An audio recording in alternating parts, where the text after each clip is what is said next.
Rishi Sunak is currently the most promising candidate to succeed Boris Johnson as British Prime Minister, but his course is risky.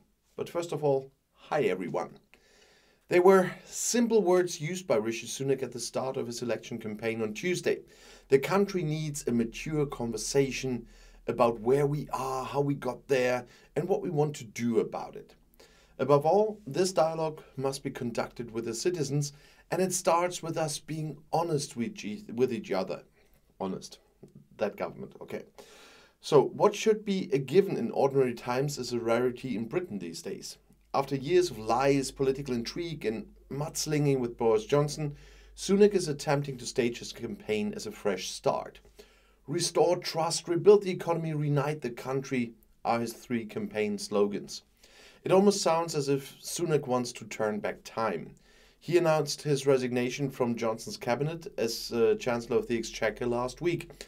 There were different views on financial policy between him and Johnson, he said in his resignation. Health Minister Sajid Javid announced his withdrawal at almost the same time, kinda.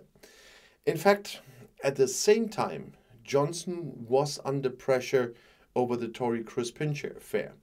The politician was accused of sexual harassment. Johnson heaved Pincher into the important position of chief whip in the group in 2019, even though he was already aware of the allegations. Although Sunak did not mention Pincher at all, it was probably not only for him that one scandal was too much. An unprecedented exodus of other members in the government followed, until 2 days later, Johnson also publicly announced that Downing Street had to elect a new Tory leader because he's leaving. And according to polls, Sunak currently has a very good chance of becoming the next Prime Minister. However, in the end, only the Conservative Party members decide who will inherit Johnson's post as party leader, and thus most likely also the Prime Minister seat. And Sunak's clean course is not without risk. Johnson's still powerful circle tries to attack him on every conceivable level. In addition, mistakes from his past could catch up with him in the election campaign. So can he stand it? The story that Sunak presents of himself in public is that of a social climber from an immigrant family. His grandparents came to Southampton in the 60s. Sunak's mother worked as a pharmacist and his father was a doctor. Sunak studied at Oxford and Stanford. There he met his future wife Akshata Moody, daughter of a billionaire Indian IT entrepreneur. Before his political career, Sunak worked in finance, including at the investment bank Goldman Sachs. "My family gave me opportunities they could only dream of." That's what he said in the video announcing his candidacy. He became a politician because everyone in Britain should have the chance to give their children a better future. But his rise to fame quickly cracked.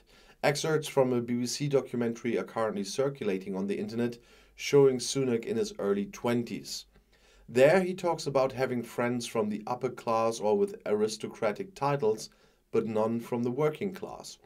He's also happy to encourage children from state schools to later apply to Oxford. He himself attended an elite boarding school as a student. Those are statements that drew attention in the still class-conscious kingdom. Suddenly, Sunak seemed less like a likable climber and more like a careerist who lacked traction early on. Sunak's image was also damaged by reports in April. While prices on the island were also rising as a result of the Ukraine war, it became public that his wife had avoided taxes amounting to millions, and that for years. It was not officially registered in Britain, and that's a legal practice. But the opposition Labour Party accused Sunak of hypocrisy. At the same time, he also received a fine in the course of the Partygate affair. Together with Johnson and other members of the government, he had violated the corona rules in June 2020 when they were celebrating the Prime Minister's birthday. Sunak's poll numbers fell after he had actually earned a lot of sympathy during the pandemic. Against the Conservative Party line, the finance minister led the debt increase in order to secure many jobs. And despite the bad publicity, Sunak remains the favorite to succeed Johnson. In order to be elected by the party members, he must survive several rounds of election by the Conservative members of the lower house. When I'm filming this, only the first round is over, but not the second. Calculations by the election map site assume that Sunak will be supported by more than 50 parliamentarians. It was 88 in the first ballot. Some distance behind are former Secretary of Defense Penny Mordaunt, Secretary of State Liz Truss, and Foreign Affairs Committee Chairman Tom Tugendhat.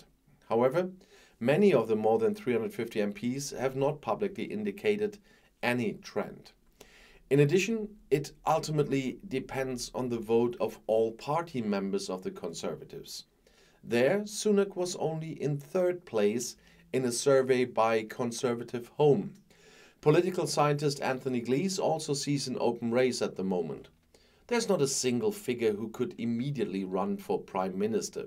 That's what Glees told T-Online immediately after Boris Johnson's announced retirement. It is also unclear which turns the election campaign will take.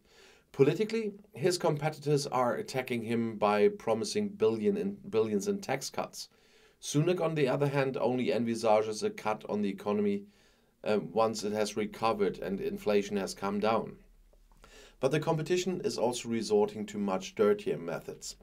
In Boris Johnson's camp, attempts are being made to portray Sunak as a schemer who has long planned the fall of the Prime Minister.